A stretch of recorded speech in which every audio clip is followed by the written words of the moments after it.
मंडळींनो, एक महिला बस स्टँडवर खूप वेळा बसली होती आणि प्रवासादरम्यान ती एका ठिकाणी निघाली होती आणि बस स्टँडवर खूप वेळा बसल्यानंतर तिची ओळख एका तरुण पुरुषाशी झाली. त्या पुरुषाने त्या महिलेला शिक्षक असल्याचे सांगितले. मग त्या महिलेमध्ये आणि त्या तरुण पुरुषामध्ये चांगल्या गप्पा गोष्टी झाल्या. मग ती महिला त्या तरुण शिक्षकाला म्हणाली, "तुमच्या ओळखीने मला कुठेतरी काम असेल तर मला सांगा." मग तो शिक्षक तरुण पण त्या महिलेला म्हणाला, "हो, नक्की मी तुमच्यासाठी काम बघेन." मग त्या महिलेने त्या शिक्षक तरुणाला आपला फोन नंबर दिला आणि त्या शिक्षक तरुणाने पण त्या महिलेला फोन नंबर दिला आणि तिला म्हणाला, "तुम्हाला काही अडचण असेल तर मला फोन नक्की करा."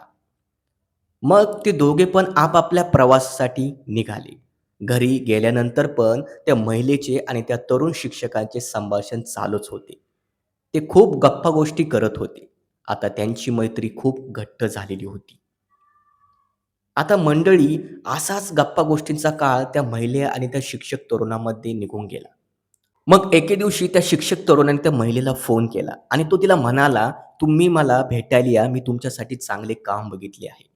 मग ती महिला त्या शिक्षक तरुणाला भेटायला गेली आणि त्या शिक्षक तरुणाने त्या महिलेला थेट लॉजवर नेलं आणि लॉजवर नेल्यावर त्या महिलेसोबत एक धक्कादायक घटना घडून आणली. ही घटना ऐकून मंडळी तुमच्या तळपायाची आग मस्तकात जाईल. मंडळींनो, काय घडलं नेमकं या प्रकरणामध्ये आणि कुठे घडली ही घटना? संपूर्ण सविस्तर मी तुम्हाला या व्हिडिओमध्ये सांगणार आहे. पण अजूनही तुम्ही या व्हिडिओला लाईक केले नसेल तर लाईक करा आणि चॅनलला आत्ताच सबस्क्राईब करा, जेणेकरून तुम्हाला पुढील घटनेचे अपडेट मिळत जातील. मंडळींनो, ही घटना घडली आहे बीड जिल्ह्यामध्ये राहणाऱ्या एका 40 वर्षीय महिलेसोबत.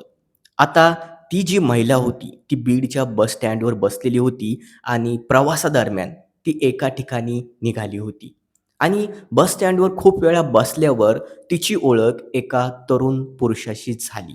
त्या पुरुषाने त्या महिलेला सांगितलं शिक्षक असल्याचे.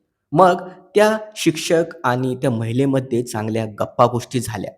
गप्पा-गोष्टीनंतर ती महिला त्या शिक्षक तरुणाला म्हणाली, "तुमच्या ओळखीने मला कुठे काम असेल तर बघा."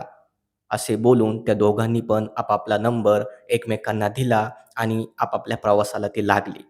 मग घरी गेल्यानंतर पण त्या महिलेची आणि त्या शिक्षक तरुणाची चांगले संभाषण झाले.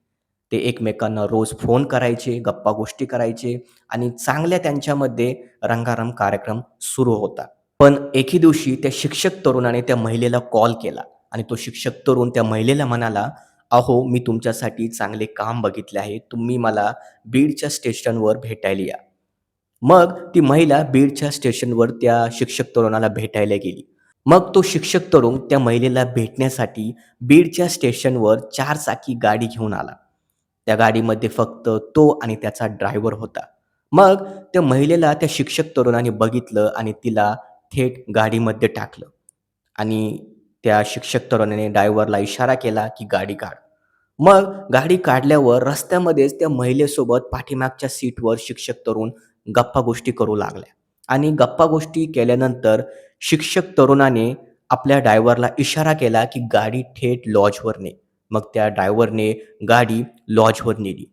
मग गाडीच्या खाली महिला आणि तो शिक्षक तरुण उतरला आणि ते दोघे लॉजवर गेले. मग लॉजवर गेल्यानंतर ती महिला आणि त्या शिक्षक तरुणामध्ये परत चांगल्या एकदा गप्पा-गोष्टी झाल्या. मग तो शिक्षक त्या रूममध्ये महिलेसोबत जबरदस्ती करायला लागला. महिला त्या शिक्षक तरुणाला म्हणायला लागली, "हे तुम्ही करता ते चुकीचे आहे."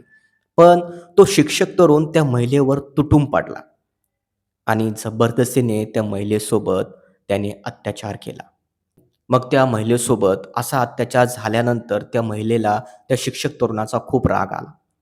मग तिने जवळचं पोलीस स्टेशन गाठलं आणि त्या शिक्षक तरुणाची तक्रार केली.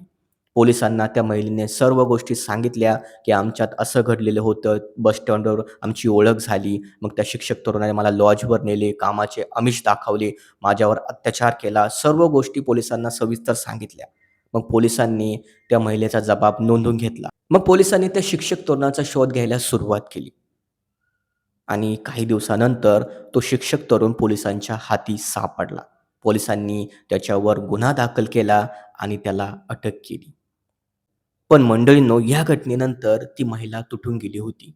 कारण अनोळखी व्यक्तीवर तिने विश्वास ठेवला होता आणि त्याच व्यक्तीने तिचा घात केला.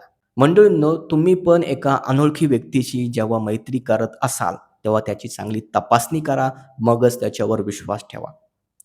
अशा कुणावर विश्वास ठेवून स्वतःचा घात करू नका घेऊ. या घटनेबद्दल तुमची काय प्रतिक्रिया आहे मंडळींनो, आम्हाला कमेंटद्वारे आत्ताच कळवा आणि ह्या चॅनल तुम्ही सबस्क्राईब करा. तर चला मंडळींनो, पुढच्या नवीन घटनेमध्ये मी तुम्हाला भेटतो. तोपर्यंत जय महाराष्ट्र.